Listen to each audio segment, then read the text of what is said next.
Hi guys, I'm Suzanne and I'm part of the Children's Zoo staff. Today we've been talking about nocturnal animals. We had some technical difficulties earlier and we didn't get to do a lot about the bats. So we're going to record a little bit of information so that you guys will be able to get some of that information, and you can always send questions to us about the bats. Let's go in and take a look at the cave and look at the specific species that we have here, and we can talk about the wild bats in our area also. Now this is our bat cave. We have two species of bats in this cave. We have Pallas long-tongued nectar bats, and we have Seba's short-tailed fruit bats. Now you're going to see some bats hanging along the wall back there. They're just chilling. And you'll also see bats on the feeders. When they got their food this morning, they got chopped fruit and greens. They also got a nectar mixture for the nectar bats. Now these guys are from Central and South America. We don't have these specific bats right here in Houston, but we do have a lot of bats in the Houston area, and they're similar in size to these guys. The most common bat we have in Houston is a Mexican freetailed bat. And we actually have 11 different species of bats here in Houston. One of the conservation projects that we've worked on here at the zoo is bat acoustic recordings at night to find out what wild bats we have in our area. And we've actually recorded 4 different species right here on zoo grounds. Evening bats, evening bat, hoary bat, silverhair bat, and of course, the Mexican freetailed bat, that's the most common.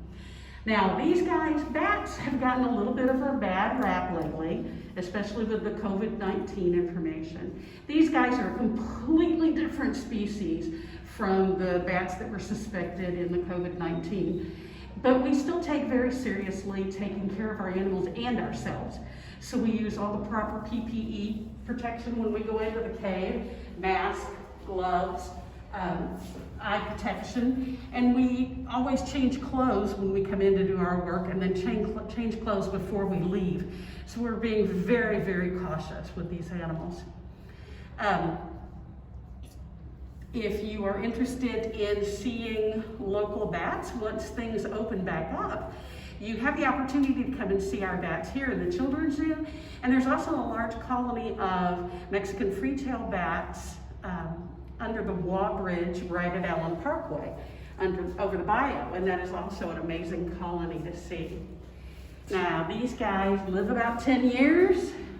Their gestation is 3.5 to 4 months, and they have 1 pup. They just have 1 baby. You call a baby bat a pup. There are some species of bats that have multiple births, that have twins, but these guys don't. These guys have single babies. And there are some species of bats that have babies twice a year, around a wet season and a dry season in the area that they live. They're pretty long-lived compared to their size. They can live 10 years or more, which is pretty interesting for these guys. Now, I don't know if you can tell on the camera just how small these are, but they weigh less than an ounce. If you hold 10 pennies in your hand, that's an ounce. And these guys are less than that. They're more like a 1/2 ounce.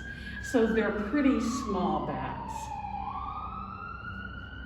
The bats that we have here in Texas, the primary bat species that we have are insect eaters, which I don't know about you, but I'm all about something that eats mosquitoes. The colony that is at Waugh Bridge that I spoke about, those guys, when they come out at night, they can eat 2 tons of insects every night when they come out, just that one colony. There are bats that are insect eaters that help with our pest control. There are bats that are pollinators that help our plants to grow. And the fruit-eating bats are great seed dispersers. Now, one of the things that some people don't know is that with pollinating bats, one of the things that they pollinate is the agave plant. And the agave plant is used for a lot of wonderful things, agave syrup, but it's also used to make tequila. So bats are helping us with things like that too. And there are a lot of bats in the world. There are over 1,300 species of bats in the world, and they actually make up about 20 to 25% of all mammals. So that's a pretty good representation in the world. Well guys, we're gonna go back outside and get out of the cave. I hope you enjoyed learning a little bit about bats today. And remember that if you have any questions, you can certainly send those in, and I'll be happy to answer those when they come in. And also remember our Earth Day challenges this week. Today's challenge is conserving energy. And one of the ways that we conserve energy here, we turn lights off when we leave, things like that to help conserve energy. And if you send in information about how you're conserving energy, you might win a Zoom membership. You guys enjoy your day, and be sure to tune back in tomorrow at 11 o'clock for another Facebook Live.